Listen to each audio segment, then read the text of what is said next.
বন্ধুরা, তেঁতুলের 15টি উপকারিতা এই ভিডিওটি খুব প্রচলিত হয়েছে। আমার এই ভিডিও দেখে অনেকে জানতে চাচ্ছেন, স্যার যাদের অ্যাসিড অম্বল আছে তারা কি তেঁতুল খেতে পারবেন? যাদের সুগার রয়েছে তারা কি তেঁতুল খেতে পারবেন? কারা কারা তেঁতুল খেতে পারবেন না? তেঁতুল খেলে কাদের ক্ষতি হতে পারে? 10টি পয়েন্ট আলোচনা করব। Side effects of tamarin. Last point পর্যন্ত দেখতে থাকুন। তেঁতুল খেলে কি কি 10টি ক্ষতি হয় আজকের ভিডিওতে আলোচনা করব। বন্ধুরা, আমরা বিভিন্ন রেসিপিতে তেঁতুল খাই। ফুচকা খেলে তেঁতুল জলে ডুবিয়ে খাই, তেঁতুলের টক খাই। আপনি দক্ষিণ ভারতে যান, তামিলনাড়ু, কেরালা, কর্ণাটক, ভেলোর, ব্যাঙ্গালোর, চেন্নাই, বিভিন্ন জায়গায় দেখবেন যা কিছু খাচ্ছেন টক লাগছে, তেঁতুল রয়েছে। খুব মোটা মোটা পুরানো তেঁতুল গাছ প্রচুর পরিমাণে দেখতে পাবেন, অনেক তেঁতুল ফলছে। এই যে আমরা বিভিন্ন ভাবে তেঁতুল খাই, ট্যামারিন্ড, হিন্দিতে ইমলি বলা হয়। তেঁতুলের 15টি উপকারিতা নিয়ে আলাদা একটি ভিডিও রয়েছে, ওখান থেকে দেখতে পারবেন, কিংবা আমাকে হোয়াটসঅ্যাপ করবেন, ভিডিওটি পাঠিয়ে দেব। এই ভিডিওতে আলোচনা করব তেঁতুল বেশি খেলে কি কি 10টি ক্ষতি করে। বলবেন বেশি খেলে মানে কতটা খেতে হবে, সেটা আপনাকে জানতে হবে। বিজ্ঞানীরা বলছেন প্রত্যহ 10 থেকে 20 গ্রাম তেঁতুল আপনি খেতে পারেন। তেঁতুল, পাকা তেঁতুল, তার বীজে ছাড়িয়ে যে মন্ডটি হলো ওটা 10 গ্রাম থেকে 20 গ্রাম আপনি খেতে পারেন। বেশি যদি খেয়ে নেন আপনি হজম করতে পারবেন না। তেঁতুল খেলে যেমন আপনার লিভার ভালো রাখতো, অ্যাসিড ভালো করতো, পরিমাণে বেশি খেয়ে নিলে আপনার কিন্তু অ্যাসিড অম্বল হয়ে যেতে পারে। তাই 1 নম্বর ক্ষতিকারক পয়েন্টটিতে বিজ্ঞানীরা বলছেন গ্যাস্ট্রো ইন্টেস্টিনাল ডিসকমফর্ট। পরিমাণের থেকে বেশি তেঁতুল একদিনে একসঙ্গে যদি আপনি খেয়ে নেন, গ্যাস অ্যাসিড অম্বল হবে, বমি হয়ে যেতে পারে, বমি বমি ভাব, নসিয়া, গ্যাসে পেট মোচড় দিবে, ডায়রিয়া, পাতলা পায়খানা হতে পারে। 2 নম্বর সাইড এফেক্ট হচ্ছে যাদের হার্টবার্ন, অ্যাসিড রিফ্লেক্স, জিইআরডি রয়েছে, আপনাদের বুক জ্বালা বেড়ে যাবে। তাই যাদের তেঁতুল সহ্য হচ্ছে না, আপনারা তেঁতুল খাবেন না।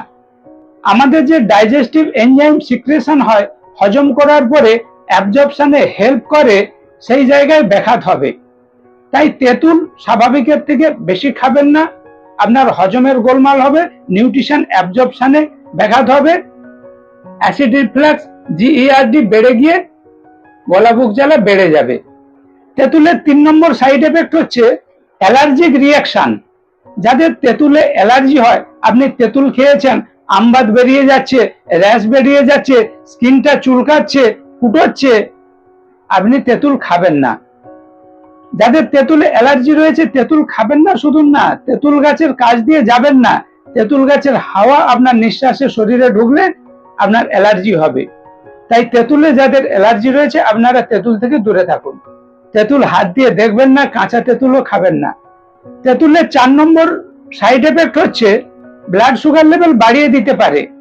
এতে ন্যাচারাল সুগার রয়েছে, আপনার 10 থেকে 20 গ্রাম পার ডে দরকার। বিজ্ঞানীরা বলছেন 34 গ্রাম পর্যন্ত ম্যাক্সিমাম খেতে পারেন সুগারের রোগী। 34 গ্রামের বেশি যদি খান সুগারের রোগী, সুগার লেভেল বেড়ে যাবে। তাই যাদের ডায়াবেটিস রয়েছে আপনারা আপনার ডাক্তারবাবুর পরামর্শে খাবেন, অল্প করে খাবেন, বেশি তেঁতুল খাবেন না। তেঁতুলের 5 নম্বর সাইড এফেক্ট হচ্ছে ইন্টারঅ্যাকশন উইথ মেডিসিন। যারা ব্লাড থিনার গ্রুপের ঔষধ খাচ্ছেন, ওয়ারফারিন জাতীয় ঔষধ খাচ্ছেন, আপনারা তেঁতুল খাবেন না। আপনার ব্লিডিং রিস্ক রয়েছে, এতে ভিটামিন কে রয়েছে। তেঁতুলের 6 নম্বর ক্ষতিকারক হচ্ছে আমাদের দাঁতের এনামেল, দাঁতের উপরের যে কোটিং সেটাকে নষ্ট করে দেয়। Tooth enamel erosion. যেহেতু টাটারিক অ্যাসিড রয়েছে তেঁতুলের মধ্যে, তাই আপনি যদি বেশি মাত্রায় খান আপনার দাঁতের এনামেল ক্ষয়ে যাবে, দাঁত ক্ষয়ে যাবে, দাঁতের ক্ষতি হবে। 7 নম্বর ক্ষতিকারক দিক হচ্ছে ওয়েট গেইন। 100 গ্রাম তেঁতুলে 239 কিলো ক্যালোরি রয়েছে। তাই আপনি যদি স্বাভাবিকের থেকে বেশি তেঁতুল খান আপনার ওজন বেড়ে যাবে। তাই কখনোই বেশি পরিমাণে তেঁতুল একদিনে একসঙ্গে খাবেন না। 8 নম্বর ক্ষতিকারক দিক হচ্ছে ফটো সেন্সিটিভিটি। সূর্যের আলোতে যাদের বিভিন্ন ধরনের স্কিন প্রবলেম আসে, আপনারা তেঁতুল খাবেন না। 9 নম্বর ক্ষতিকারক দিক হচ্ছে পোটেনশিয়াল কিডনি এফেক্ট। তেঁতুলের মধ্যে পটাশিয়াম রয়েছে, তাই যাদের কিডনির রোগ রয়েছে, ডায়ালিসিস চলছে, আপনারা তেঁতুলের টক কিংবা তেঁতুল খাবেন না। 10 নম্বর হচ্ছে প্রেগনেন্সি কনসার্ন। প্রেগনেন্সি মায়েরা তেঁতুল খাবেন না। প্রেগনেন্সি অবস্থাতে এক একটা জিনিস খাওয়ার প্রতি লোভ হয়। আপনি খুব লোভ হলে অল্প একটু আধটু খাবেন, বেশি খাবেন না। তেঁতুল ট্যামারিন স্টিমুলেট ইউটেরাইন কন্ট্রাকশন। আপনার মিসক্যারেজ হতে পারে, অ্যাবর্শন হতে পারে, তাই স্বাভাবিকের থেকে বেশি তেঁতুল প্রেগনেন্সি মায়েরা খাবেন না। ল্যাকটেশন পিরিয়ডের মায়েরা তেঁতুল খেলে আপনার বাচ্চার যদি পেটের গোলমাল হয় আপনারা খাবেন না। বন্ধুরা, তেঁতুল কি কি ক্ষতি করে 10টি পয়েন্ট আলোচনা করলাম। কোথাও যদি বুঝতে অসুবিধা হয় অবশ্যই কমেন্ট করবেন। আপনাদের এই সংক্রান্ত কোনো প্রশ্ন থাকলে অবশ্যই কমেন্ট করে জেনে নিতে পারেন। যে কোনো জিনিস ভালো বলে একসঙ্গে একদিনে বেশি পরিমাণে খাবেন না। তাই তেঁতুল প্রত্যহ 10 থেকে 20 গ্রাম, এর বেশি খাবেন না। যে 10টি সাইড এফেক্ট বললাম এগুলি মাথায় রাখবেন। 10 সাইড এফেক্ট অফ ট্যামারিন, তেঁতুলের 10টি ক্ষতিকারক দিক। ভিডিওটি কেমন লাগলো অবশ্যই কমেন্ট করে জানাবেন। ভালো লাগলে একটি লাইক করবেন। আপনার বন্ধুরা যাতে এই ভিডিওটি দেখে উপকৃত হয়, আপনার বন্ধুদের ভিডিওটি অনেক অনেক পরিমাণে শেয়ার করবেন। আর আপনি যদি আমার চ্যানেলে সর্বপ্রথম হয়ে থাকেন অবশ্যই চ্যানেলটি সাবস্ক্রাইব করে নোটিফিকেশন অল বেলটি অন করবেন, যাতে এই ধরনের হেলথ অ্যাওয়ারনেস মূলক ভিডিও সর্বপ্রথম আপনার কাছে পৌঁছে যায়।